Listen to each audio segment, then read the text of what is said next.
Now wherever you go, your business goes too. Do all your business banking on the Absa mobile banking app and grow your business on the go. Another digital solution that gets things done. That's Africanacity. That's Absa.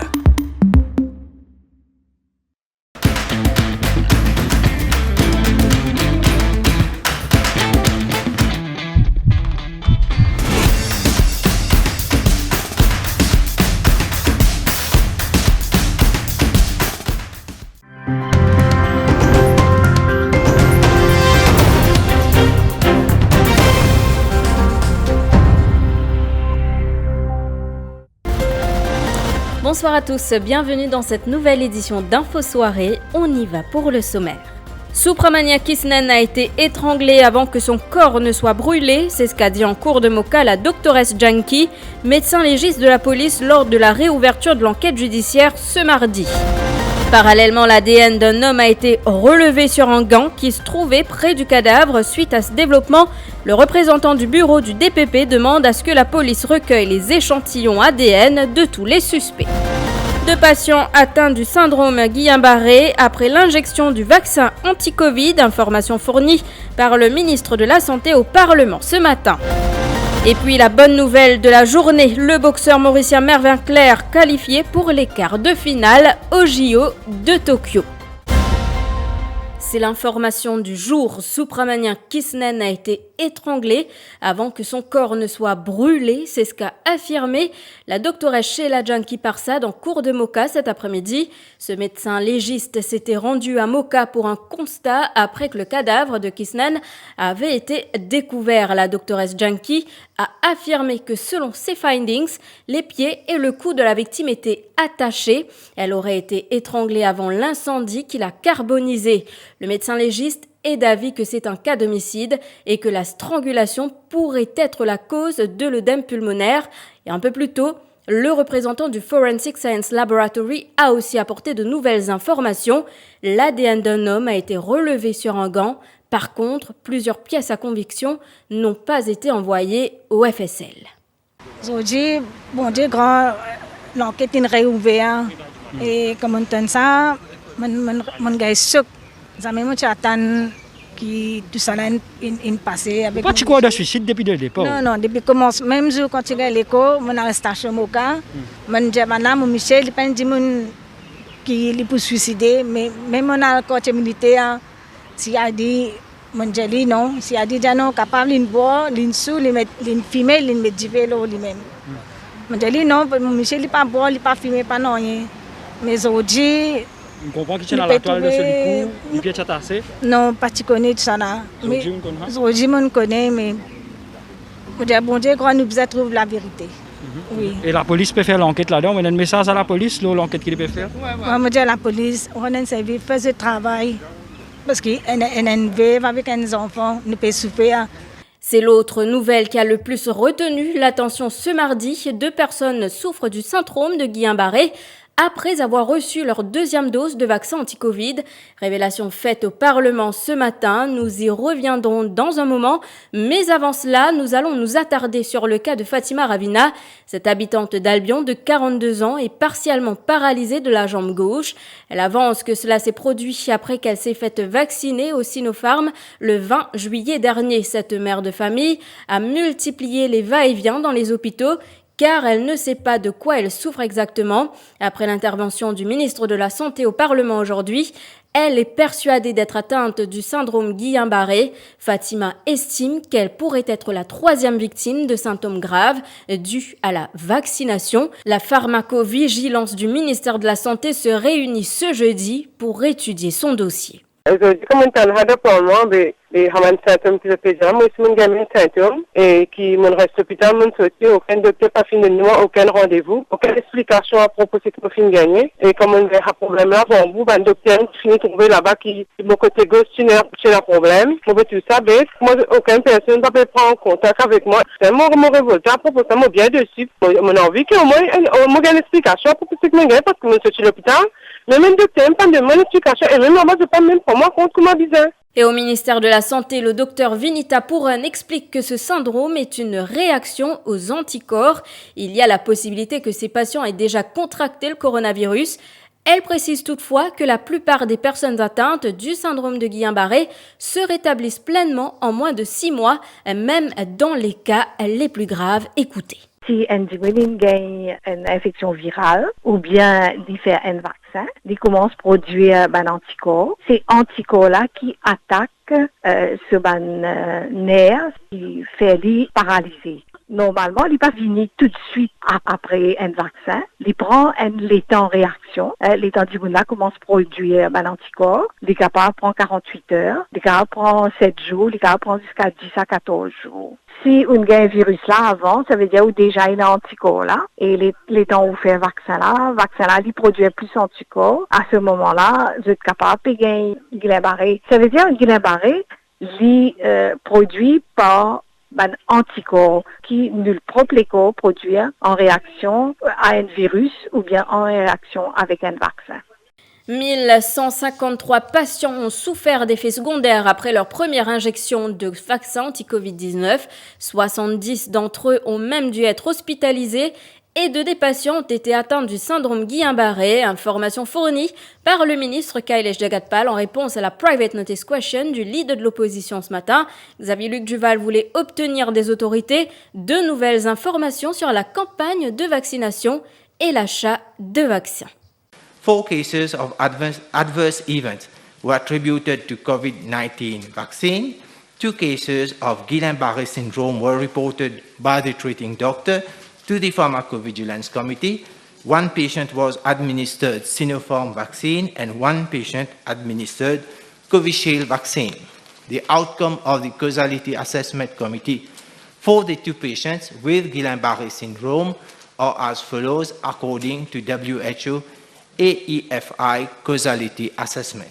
Case A1A, upon discharge from private clinic, case A1 is walking with support, and case B1, upon discharge from hospital, case BB1 is ambulant with minimal support. The patient had a previous history of Guillain-Barré syndrome. The manufacturer of Sinopharm vaccine was requested for further information regarding association, if any, between the vaccine and Guillain-Barré syndrome. The manufacturer has stated that there has been no report of association of Sinopharm with Guillain-Barré syndrome.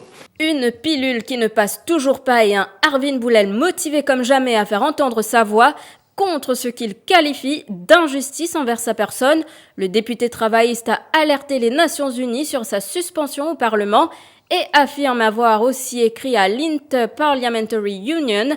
Arvin Boulel a protesté symboliquement devant le Parlement ce mardi contre cette suspension de 8 séances qu'il qualifie d'arbitraire. Arvin Boulel est également en consultation avec ses hommes de loi pour déterminer s'il faut loger une plainte en cours. Nous commençons à être en contact avec des personnes aux Nations Unies et je besoin de dire, nos camarades d'Arsingen et nous, mais Patrick, en tant que membre de l'IPU, il peut créer IPU.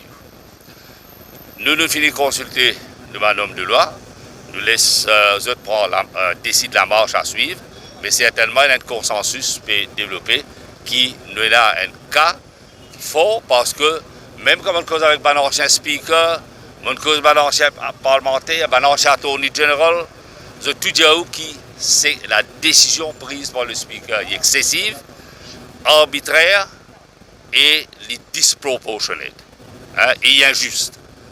Alors nous là, et nous remercions les camarades qui là, le soutien qui nous est là, non seulement du parti, mais de la population.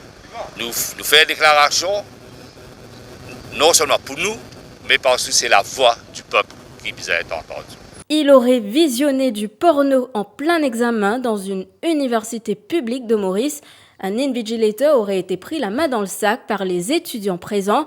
C'est en tout cas ce qu'affirme l'un d'eux. Cela s'est passé ce matin lors des épreuves d'Economics, Art Traditional and New Media.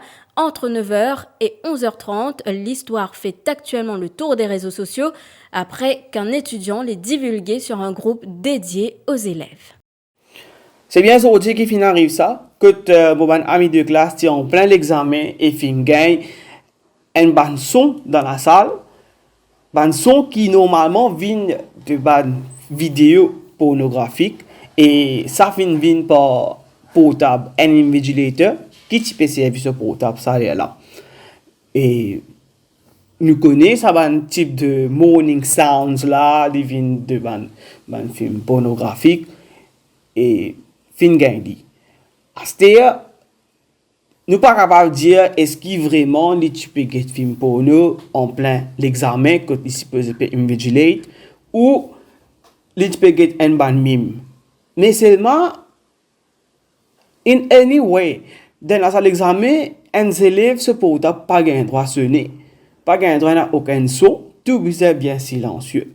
Mais comment il est possible qu'un invigilateur peut servir ce téléphone et ce téléphone un volume à l'extrême que peut-être un son comme ça fort et surtout un son qui est vraiment embarrassant, un son qui est vraiment disturbing, qui casse concentration des élèves. Je vous retrouve après la pub.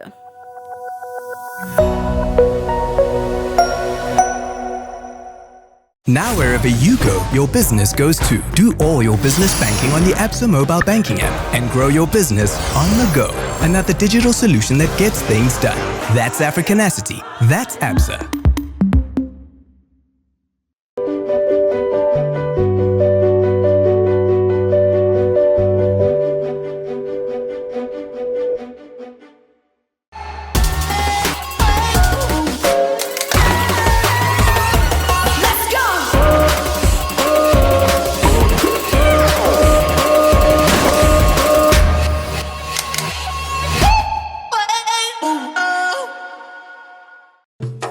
Eagle Brand Spices présent plus qui 100 ans dans la cuisine. Beaucoup Mauriciens ont grandi en saban saveur là. Nous avons désenvoyé tes épices pour tout type la cuisine, pour tout ban Mauricien. Vous pourrez trouver nos ban produits à ban petit prix et dans tout ban supermarché et que la boutique Précotou. Eagle Brand The Spice Master.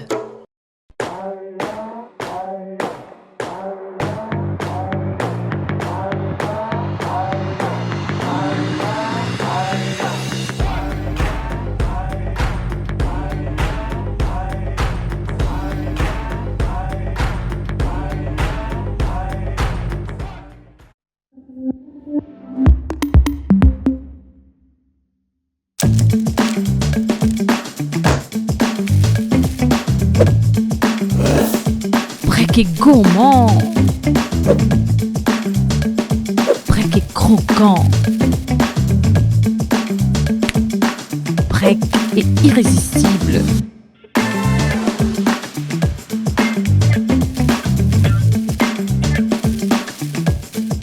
Brec, votre tablette de chocolat carré.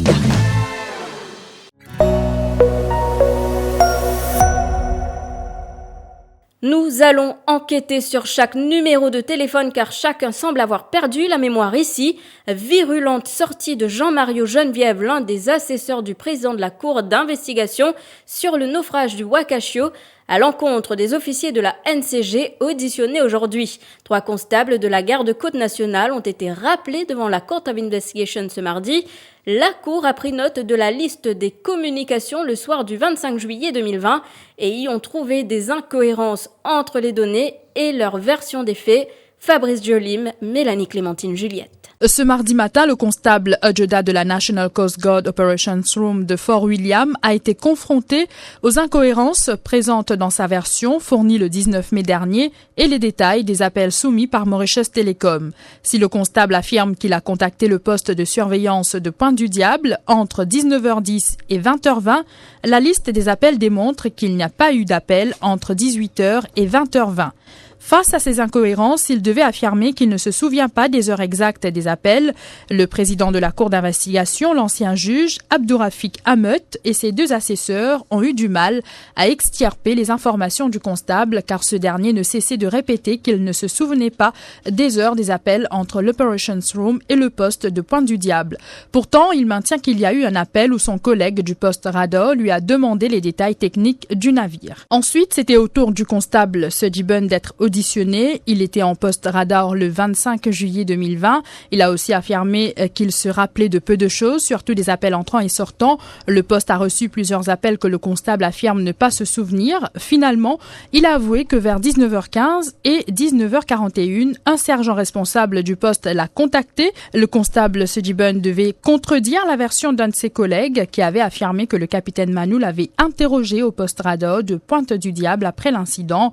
Le constable Sejibun a maintenu qu'il n'a pas été interrogé par le commandant de la NCG ce soir-là au poste radar, mais que le capitaine Manu l'a interrogé plus tôt au téléphone. Wesley Marie, un menuisier de 40 ans arrêté par l'ICAC pour avoir escroqué une octogénaire de 6,5 millions de roupies. Cette habitante de Beaubassin avait porté plainte contre cet habitant de la Tourkénique il y a 2 ans. L'octogénaire l'avait sollicité pour des travaux de rénovation à son domicile en 2017. Le suspect s'était présenté à elle sous un faux nom et lui a estorqué de l'argent en lui faisant croire que sa fille est gravement malade et a besoin de soins médicaux à l'étranger. Elle lui a ainsi remis de l'argent en espèces par chèque et à travers des virements. Une somme de 2,5 millions de roupies a été gelée sur le compte du suspect qui a été placé en détention n'ayant pas les moyens de régler sa caution. Les enquêteurs de la commission anticorruption ont effectué une descente chez un guérisseur dans le nord du pays aujourd'hui. Plus de 700 000 roupies ont été saisies à son domicile. Soupçonné de blanchiment d'argent, il a été interrogé cet après-midi. Plusieurs pièces à conviction ont été découvertes sur place. 900 nouveaux électeurs inscrits sur le registre de la commission électorale du 16 au 24 juillet. L'exercice d'enregistrement se poursuit dans plusieurs centres à travers l'île jusqu'au 31 juillet prochain et moins de 3000 personnes ont vérifié leur nom sur le registre, précision apportée par le commissaire électoral Irfan Rahman qui considère sérieusement d'étendre l'exercice d'une semaine, soit jusqu'au 7 août prochain.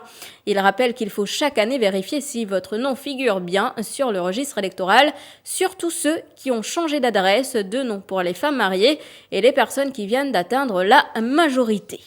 Jusqu'à samedi, le 24 juillet, 910 personnes qui l'ont enregistré. Comparé avec l'année dernière, qu'on utilise à peu près 193 personnes à pareille date, à pareille époque. Donc, il fait un bond assez conséquent, mais pour nous, il n'est toujours pas suffisant. Parce qu'il faudrait nous calculer que nous avons 910 personnes qui nous font enregistrer, nous avons une base beaucoup plus large. Si nous calculons les gens qui sont là aux 18 ans, il y a à peu près 1 million de personnes dans Maurice, à peu près 1 million de personnes. Donc, nous avons 910 personnes qui nous font enregistrer, mais heureusement, que nous avons une base déjà existée dans nos databases. Quand nous voyons toute cette descente là. Mais nous pensons quand même, et encore une fois, quand nous avons des gens qui font une vérification de notre nom, nous avons moins de 3000 personnes pendant une semaine. Qui ont fait une vérification d'usage dans les centres d'enregistrement et au bureau ici.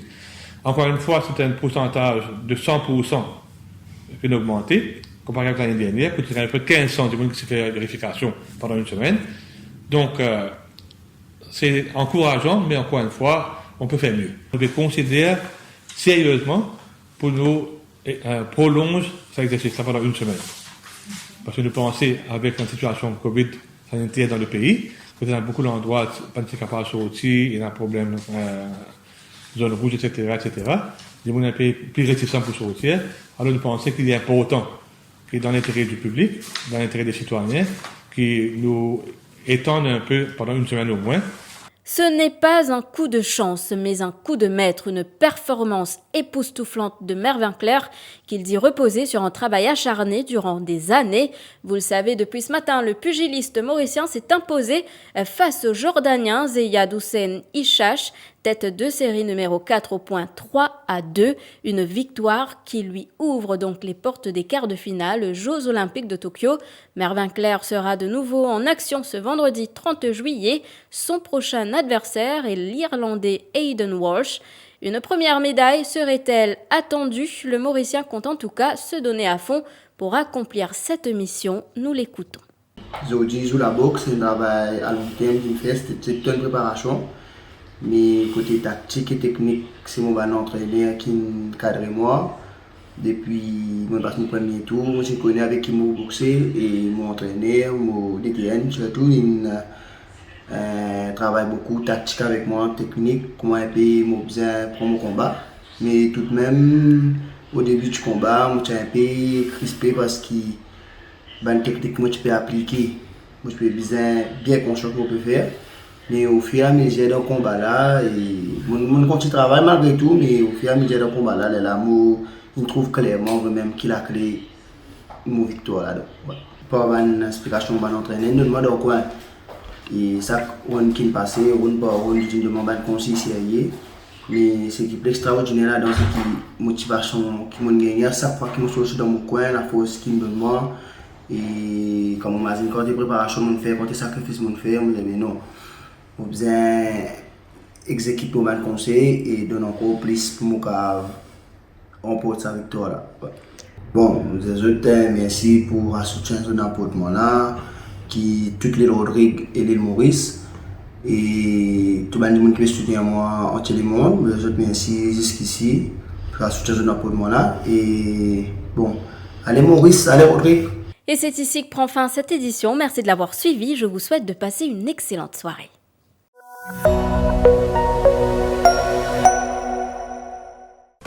Dans sa cause là, the best things in life are free.